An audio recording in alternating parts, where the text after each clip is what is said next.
राधे राधे। आज मैं आप सबको इंद्रा एकादशी के बारे में कथा सुनाऊंगी। कृष्ण भक्ति से सराबोर होकर अर्जुन बोले, हे भगवान, अब आप कृपा पूर्वक आश्विन मास के कृष्ण पक्ष की एकादशी की कथा को कहिए। इस एकादशी का क्या नाम है तथा इसके व्रत रखने से कौन सा फल मिलता है? कृपा करके यह सब समझाकर कहिए। श्री कृष्ण भगवान बोले, हे अर्जुन, आश्विन मास के कृष्ण पक्ष की एकादशी का नाम इंद्रा है। इस एकादशी का व्रत करने से समस्त पाप नष्ट हो जाते हैं, नरक में गए हुए पितरों का उद्धार हो जाता है। हे पार्थ, इस एकादशी की कथा के सुनने मात्र से ही मनुष्य को अनंत फल मिलता है। मैं कथा कहता हूँ, आप ध्यान पूर्वक सुनिए। सतयुग में महिष्मति नाम की नगरी में इंद्रसेन नाम का एक प्रतापी राजा राज्य करता था। वह पुत्र पौत्र धन धान्य आदि से पूर्ण था। उसके शत्रु सदैव उससे भयभीत रहते थे। एक दिन राजा अपनी राज्यसभा में सुखपूर्वक बैठा था कि नारद मुनि वहाँ आए। नारद जी को देखकर राजा आसन से उठे, प्रणाम करके उन्हें सम्मान सहित आसन दिया। तब नारद मुनि ने कहा, हे राजन, आपके राज्य में सब कुशल से तो है। मैं आपकी धर्मपरायणता देखकर अनंत प्रसन्न हूँ। राजा बोला, हे नारद मुनि, आपकी कृपा से मेरे राज्य में सब कुशल पूर्वक है तथा आपकी कृपा से मेरे समस्त यज्ञ कर्म आदि सफल हो गए हैं। हे देव, अब आप कृपा कर यह बताएं कि आपका यहाँ आगमन किस प्रयोजन से हुआ है। मैं आपकी क्या सेवा करूं? नारद जी बोले, हे राजन, मुझे एक महान आश्चर्य हो रहा है कि एक समय जब मैं ब्रह्मलोक से यमलोक गया था, तब मैंने यमराज की सभा में तुम्हारे पिता को बैठे देखा।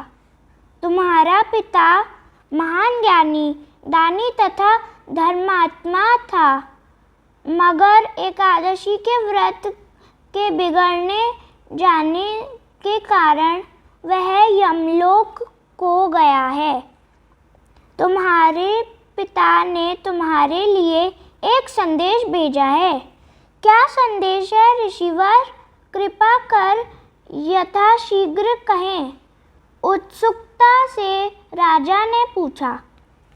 उसने कहा है कि नारद मुनि, आप मेरे पुत्र इंद्रसेन, जो कि महिष्मति नगरी का राजा है, के पास जाकर एक संदेश देने की कृपा करें कि मेरे किसी पूर्वक जन्म के बुरे कर्म के कारण ही मुझे यह लोक मिला है। यदि मेरा पुत्र आश्विन मास के कृष्ण पक्ष की इंद्रा एकादशी का व्रत करे और उसे व्रत के फल को मुझे दे दे तो मेरी मुक्ति हो जाए।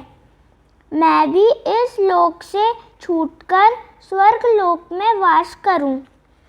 अपने पिता के यमलोक में पड़े होने की बात सुनकर इंद्रसेन को दुख पहुंचा और उसने नारद जी से कहा, हे मुनिवर, यह तो बड़े दुख की बात है कि मेरे पिता यमलोक में पड़े हैं। मैं उनकी मुक्ति का उपाय अवश्य करूँगा। आप कृपा करके मुझे इंद्रा एकादशी व्रत की विधि बताएं। इस पर नारद जी बोले, हे राजन, आश्विन मास की कृष्ण पक्ष की दशमी के दिन प्रातःकाल श्रद्धा सहित स्नान करना चाहिए। इसके पश्चात दोपहर को भी स्नान करना चाहिए।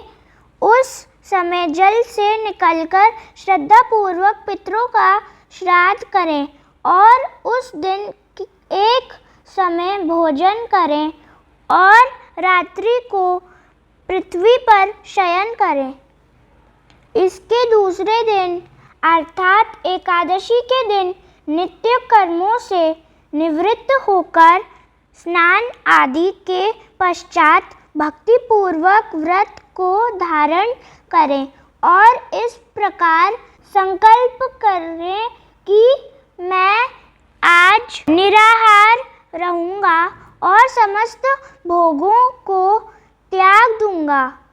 इसके पश्चात कल भोजन करूँगा।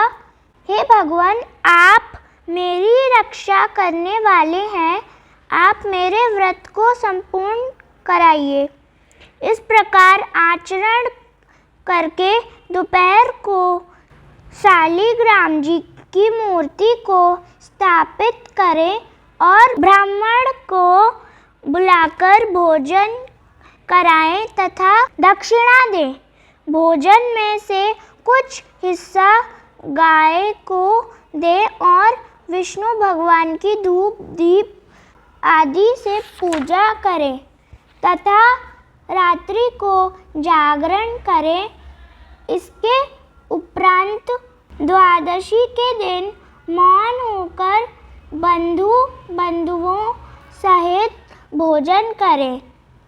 हे राजन, यह इंद्रा एकादशी के व्रत की विधि है। यदि तुम आलस रहित होकर इस एकादशी के व्रत को करोगे तो तुम्हारे पिता अवश्य ही स्वर्ग के अधिकारी हो जाएंगे। नारद जी राजा को सब उपदेश देकर अंतर्ध्यान हो गए। राजा ने इंद्रा एकादशी के आने पर उसका विधिपूर्वक व्रत करा। बंधुओं सहित इस व्रत के करने से आकाश से पुष्पों की वर्षा हुई और राजा के पिता यमलोक से रथ पर चढ़कर स्वर्ग को गए। राजा इंद्रसेन भी इस एकादशी के प्रभाव से इस लोक में सुख भोगकर अंत में स्वर्ग लोक को गए।